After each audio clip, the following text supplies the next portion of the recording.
Now to results of the biggest primary day of the year. Today, voters in 16 states and 1 territory cast their party ballots for president and members of Congress. Former President Trump also looking to expand his overwhelming delegate lead over Nikki Haley. NBC's Alice Barr joined us now from Washington with details on today's vote. Alice, good evening to you. Good evening, and that is precisely what we are seeing. Former President Trump and President Biden both coming away with wins across the board on this day when we see voters head to the polls in more than a dozen states. But perhaps more surprising, we have now seen a victory for Nikki Haley, the sole Republican rival remaining in the race. She picked up a win in Vermont, and President Biden lost one contest in the territory of American Samoa to a much lesser-known candidate and entrepreneur from Maryland. So a few surprises yet out there on this Super Tuesday.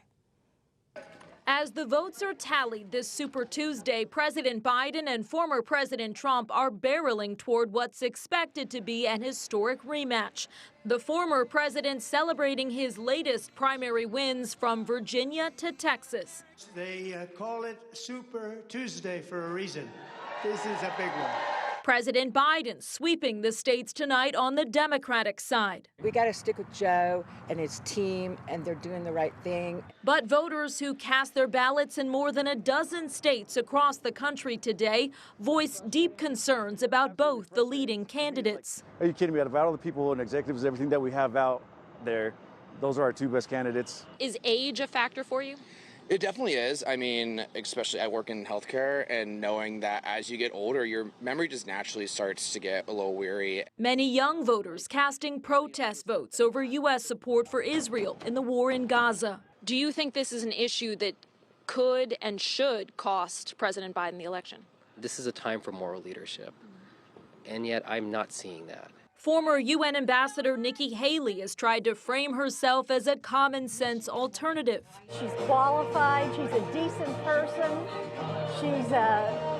and she's confident. Those are the things I want in a person I vote for. But tonight, former President Trump's sole Republican rival falling still farther behind as the 2 frontrunners move closer to locking in their party's nominations. It is not entirely about the presidential race. 5 states also held primary contests for key down-ballot races for governor and for House and Senate that could all have national implications in a contentious time on Capitol Hill. Russ and Betsy? All right, Alice Barr live in Washington for us tonight. Thank you. And the Ohio primary takes place on Tuesday, March 19th. That's 2 weeks from today. Early in-person voting and voting by mail are already underway. Among other contests, voters will decide which Republican candidate will face off against Senator Sherrod Brown in the November election. And you can check out the races and issues up for decision on our full election guide. You can find that at WKYC.com.